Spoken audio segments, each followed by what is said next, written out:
Cain Velasquez has released his first statement since being released from prison.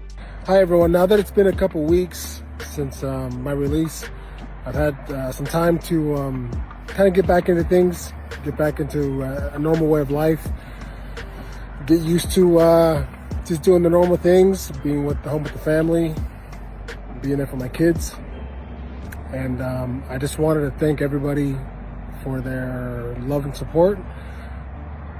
Your words of inspiration, of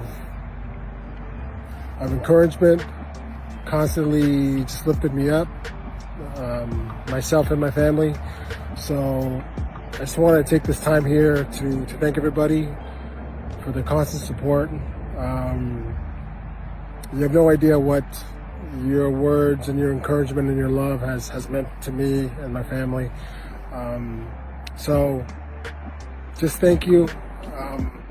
I'll keep doing the work to get back to everyone, and just for myself now, just slowly get back out there without. I didn't want to overwhelm myself with the pace of life that I was getting used to now.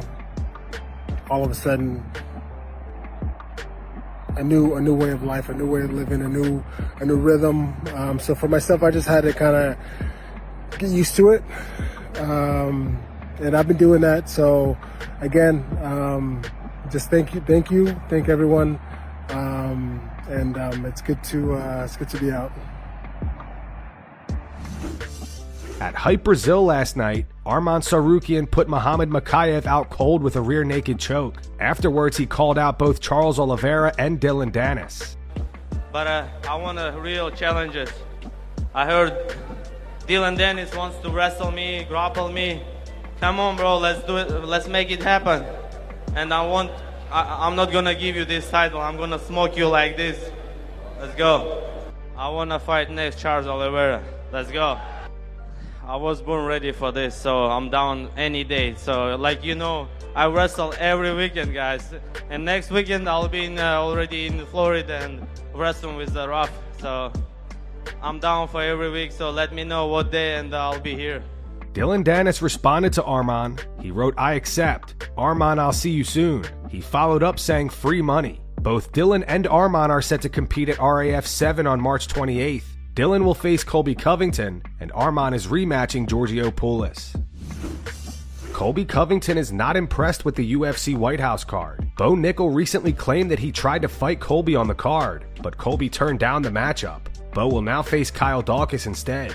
In an interview with MMA Junkie, Colby said it's piss poor at best. The fans have spoken. They said they hate it. It's a terrible card. They promised 6 or 7 title fights. Now they have 1 title fight and an interim title fight that they just put together last minute. The thing was so disorganized. They put it together last minute. There wasn't any big high-ranking American fighters. Who are the guys representing America on the 250th birthday of America? It seems like they don't care anymore. They made all that money with Paramount, and they're just happy. It is what it is.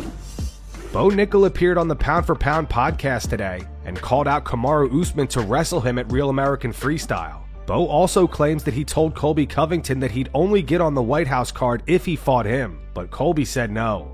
Making great matchups. You know, they threw your name out to me, so, you know, we can make it happen. Word? Ready to go? Yeah. I heard you were wanting to get back to your roots, so, you know, I heard we could have a little. Kamaru's too expensive, Bo. Kamaru's too expensive. Hey, I don't know. They got some serious funding now. They got some deals going, so.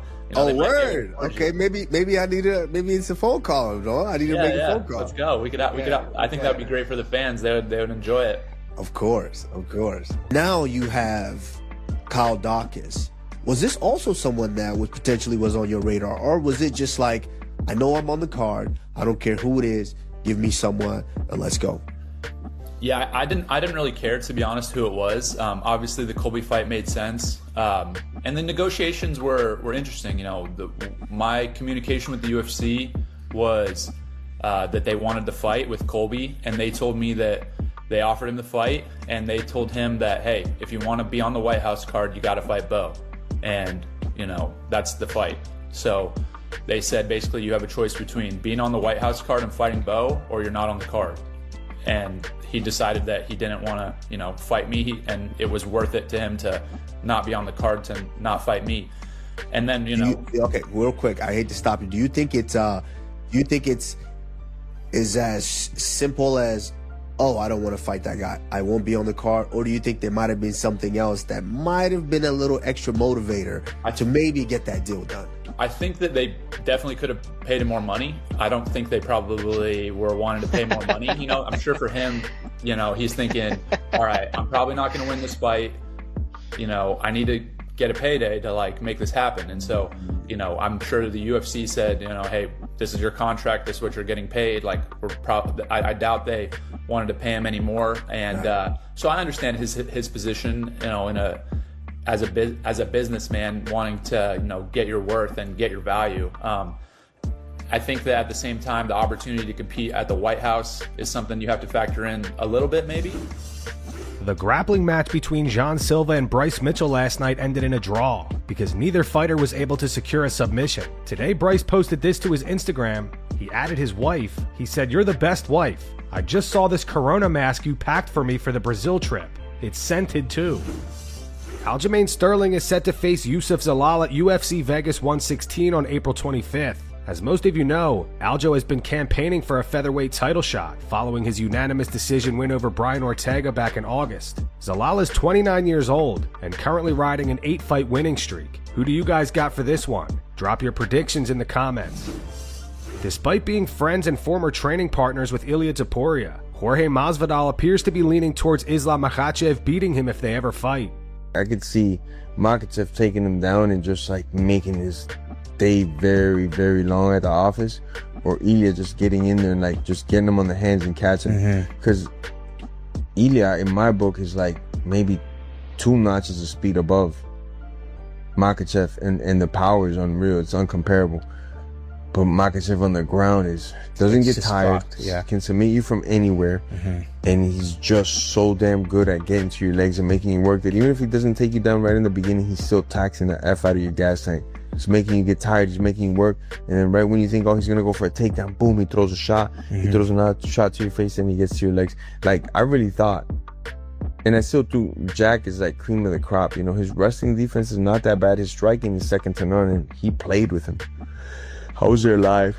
That was bad. Conor McGregor appears to agree with Ariel Helwani on his recent take regarding Conor's return to the UFC. Ariel had this to say on his YouTube channel. I've said this many times about Conor McGregor.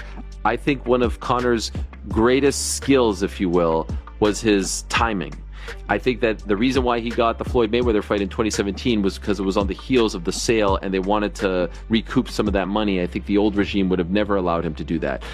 Getting the MSG fight when he did, all that stuff, like, I think he's had impeccable timing, especially in the heyday of his career. And I think he has impeccable timing right now because I think that they have seen the backlash of the White House card and the John Jones stuff and all of this. And who's sitting right there? Conor McGregor. Waiting, ready to go for July 11th International Fight Week. And so I think that they are a little bit more motivated to deliver this. And so I know that they met. I've reached out to ask how it went. I have not heard back. But this is the assumption that I'm going to make. The assumption that I'm going to make is, I know when some of these things go haywire or awry, he goes on social media, he tweets a bunch of stuff, he gets upset, he deletes, he airs his grievances. I have not seen any of that since Monday.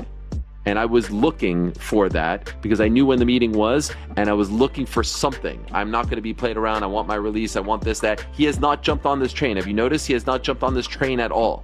And so that at least leads me to believe that it was positive and that they are moving in that direction. I think the UFC wants him back. I think they want him to fight in July. I think he wants to fight in July. I think everyone is on board with that. It's, can they make the deal? Can they actually get this done? And then, of course, it's who the opponent is. Obviously, Nate is out there. They have to sign him. I think that the Max Holloway fight is still interesting. I think that there would be more interest in the Holloway fight than the Oliveira fight at this point. But Oliveira has a belt. Does Conor want a belt? Does that matter to him? You know, we know that they reached out about Praches. I reported he said yes. They've moved on from that. He wants to fight at 170. to your point earlier, I feel like Conor versus anyone would be welcomed with open arms by the audience. And I know that there are some people who still think that he's not going to fight, but I feel like him not airing any grievances, unless I missed a tweet that was deleted, but I feel like people catch those all the time, is a positive sign of how that meeting went on Monday. Conor responded to Ariel on X. He wrote, "Precision beats power and timing beats speed." Khalil Roundtree says he expected Charles Oliveira to dominate Max Holloway in the grappling exchanges the way he did. How can anybody be mad that this is the way that the fight went? Yeah. There's been a lot of criticism online as far as BMF and this, and it should have been a slugger. Anybody who's a fan of fighting knows that this is what Oliveira is good at. This is what the commentators, this is what everybody says, this is what he's known for. If he gets on you, you're done for. If anybody didn't expect this for the BMF title, then you're watching the wrong sport. You're watching the wrong two guys 100%. fight. We know that Max is a great boxer. We know that Oliveira is a great grappler. How could you not expect it to go this way? I don't understand. Obviously, people that were fans of Max would have liked to see him be able to box more. But when you got the BMF versus the BMF, it's not going to be as one-sided as you think all the time. In an interview with Ariel Helwani, Mike Tyson discussed his upcoming exhibition bout against Floyd Mayweather.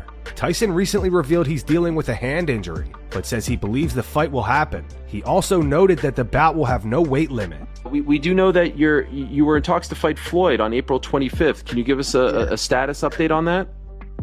Hey, listen, that's something I signed for already. It's already going down. It's going to be going down in Africa. Is it still happening on April 25th? I believe so. Okay. So this small injury is not going to preclude it from happening. Well, we'll see. Okay. What weight will it be at? It's just free fighting, catch weight, everything. Okay. How many rounds? 8, I believe. Does this interest you, like in the kind of way that the Jake Paul fight interested you, like to fight a guy like Floyd, obviously with a? It's going to be pretty interesting. I'm looking forward to it. Yes. Yes, and especially in a setting like that, right? I think you were over there and got to meet the people. Yeah, I was over there, and it's going to be in the same ring that Muhammad Ali and George Foreman was in. The exact same? They kept it? Yeah. Yes. Holy smokes, from like 1974, right? Yes. Yes. So it's the Rumble in the Jungle Part 2.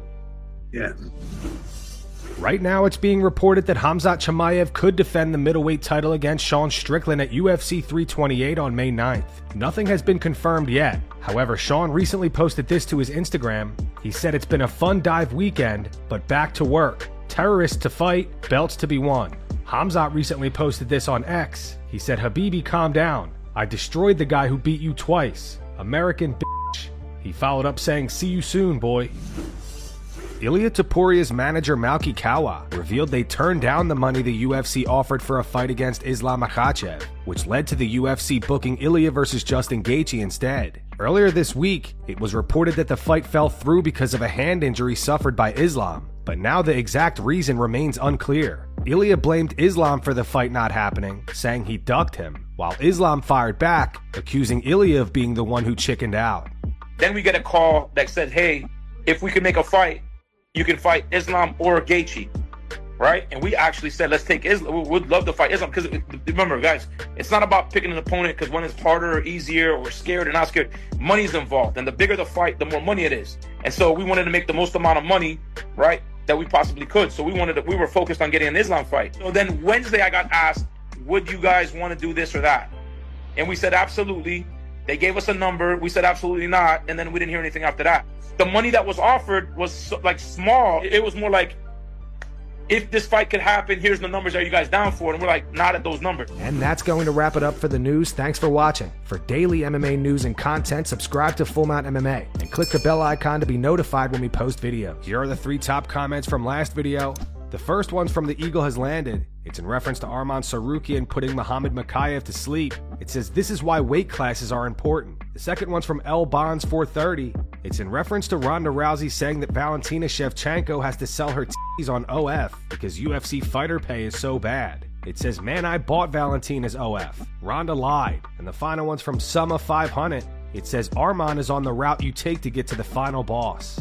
Those were the 3 top comments from last video. If you want to be featured in the next one, all you have to do is comment down below. And if you missed yesterday's news, click the video on screen right now to get caught up.